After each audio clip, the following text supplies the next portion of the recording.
I struggle with reading, and if I mess up or if I feel like I'm about to mess up, I'll start to cry. I'll get angry. I'll just get mad at everybody, at the world, just because I don't know how to read.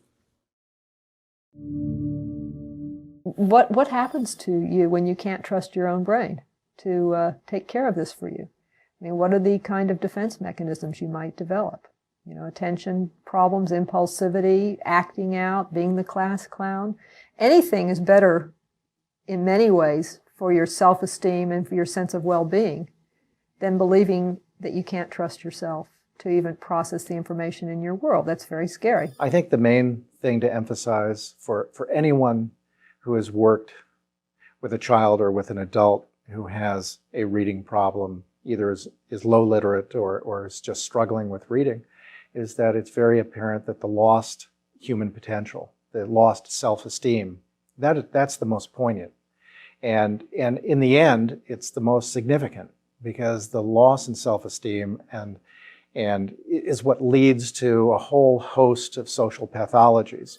Every public major concern has a much higher incidence of reading problems attached to it, from juvenile delinquency to teen pregnancy to failure to graduate from high school to drug problems. I mean, you take anything that it is that we say is a major concern, and there's a higher than expected incidence by far of individuals who have had struggled with reading or had a frank learning disability.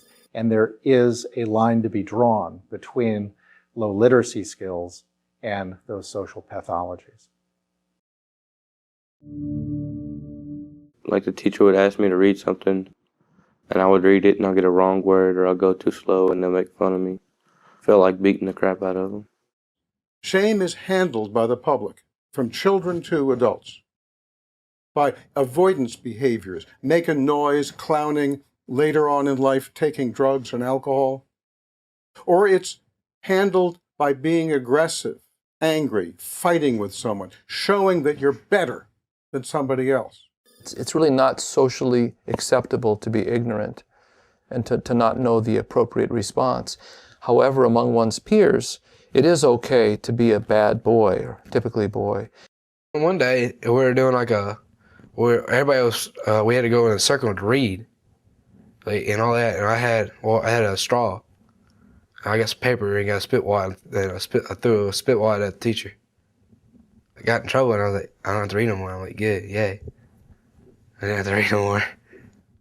One of the philosophies I remind teachers and parents of constantly is, at any given time, at any given point in time, any kid would prefer to be viewed as a bad kid than a dumb kid. If you put a kid in a position of choosing between looking bad or looking dumb, he will choose to look bad. For instance, he would be in the classroom reading a book, and he'll point at me, tell me it's my turn, and I'd have to read. It's pretty uncomfortable. Tease you, which I was never teased because I'd end up beating somebody up, but that's what happened. I got kicked out of school for 4 years because I started getting made fun of, so I started fighting and beating up people and stuff. So they won't let me go back to school. Clearly, the adolescents are just, they show us a level of pain that the society doesn't even see. It's like being homeless. It takes you to a whole other world of things you got to do to get by in life, how you got to cheat. I think we can't underestimate the costs associated with reading failure in the early grades and its associations with so many negative life outcomes.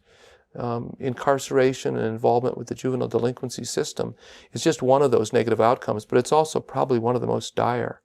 The predictability of reading for life success is so strong that if you look at the proportion of middle schoolers who are not at the basic level, who are really behind in reading, it is a very strong predictor of problems with the law and the need for jails. That's horrifying to think of that, but they really do. Their prison building programs are based on the literacy rates in their third grades, and they figure in 20 years they're going to need this many prisons based on the number of kids who can't read in third grade. I mean, that's how close the correlation is. When we look at prison and juvenile detention facilities, it's something like 85% of the population there is low in literacy. Look at the percentage of incarcerated youth that are reading below fourth grade level, many of them probably not reading at all. You look at what's their life opportunity going to be, and what has it been to this point, and what will it be, based on not only the fact that now that they've been convicted of whatever crime they've committed, but that they're still going back into society without the skills to participate in society. Or you look at the number of individuals with drug and substance abuse. I mean, how many of them are killing off the pain with drugs? These are kids who don't readily retain newly presented information, easily distracted, easily confused.